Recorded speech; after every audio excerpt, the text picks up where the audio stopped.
Okay. So இன்னைக்கு நான் என்ன டாபிக் படித்தேன்னா, ஏடபிள்யூஎஸ் சீக்ரெட் மேனேஜர் அண்ட் வேறு என்ன படித்தேன்னா guard duty. AWS duty. Okay. So இந்த சீக்ரெட் மேனேஜரை என்ன பண்ணுவோம்னா, நம்ம ஏடபிள்யூஎஸ் சீக்ரெட்ஸ் எல்லாம் மேனேஜ் பண்ணும்.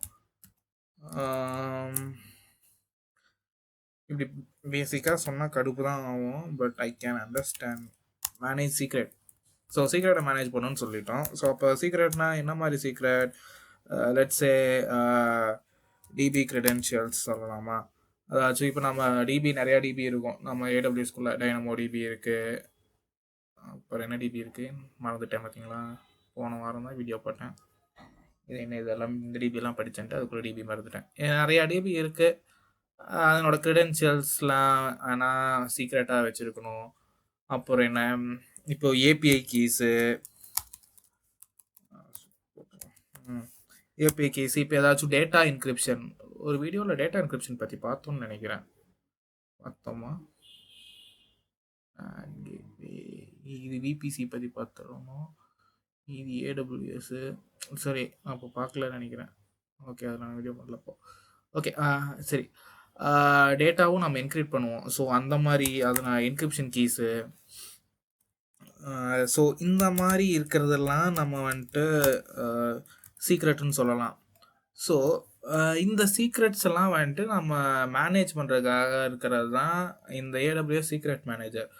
இது என்னப்பா, இது நம்ம லோக்கல்லே ஸ்டோர் பண்ணி வச்சுக்கலாம், இல்லை ஒரு டைரியில் கூட எழுதி வச்சுக்கலாம் அப்படின்னு சொல்லி பார்த்தோம்னா, ஸோ டைரியில் எழுதி வைக்கிறதுக்கு பதிலாகவும் இல்லை வேறு எங்கேயாச்சும் ஸ்டோர் பண்ணுறதுக்கு பதிலாகவும் இதை யூஸ் பண்ணால் என்ன பெனிஃபிட்னா, இங்கே வந்துட்டு ஆட்டோமேட்டிக் சீக்ரெட் ரொட்டேஷன்னு சொல்லிட்டு ஒரு பாலிசி இருக்குது, ஒரு கான்செப்ட் இருக்குது.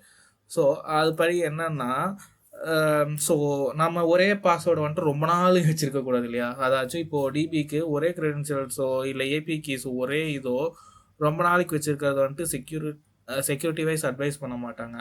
ஸோ நம்ம மாற்றிக்கிட்டே இருக்கணும். ஸோ இப்போது இங்கே வந்துட்டு சீக்ரெட் ரொட்டேஷன் அப்படிங்கிற லாஜிக் படி என்ன ஆகும்னா,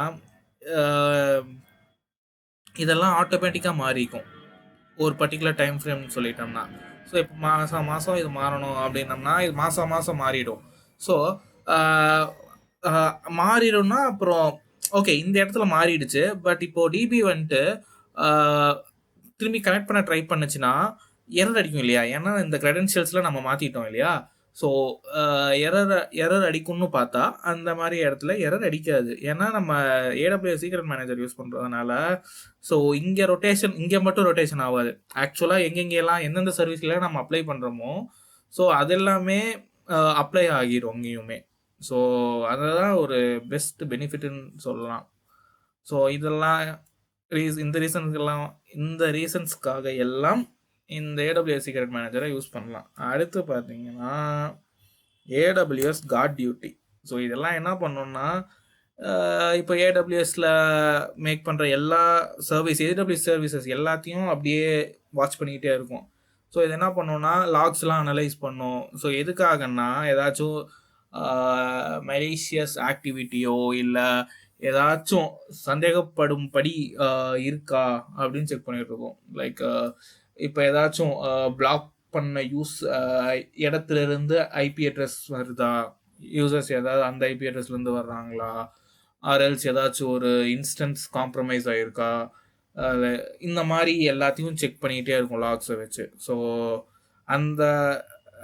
இந்த மாதிரி ஃபங்க்ஷனாலிட்டிஸ்லாம் கவர் பண்ணுறது தான் இந்த காட் டியூட்டி. இன்னைக்கு இந்த 2 டாபிக் தான் படித்தேன், அவ்வளோதான்.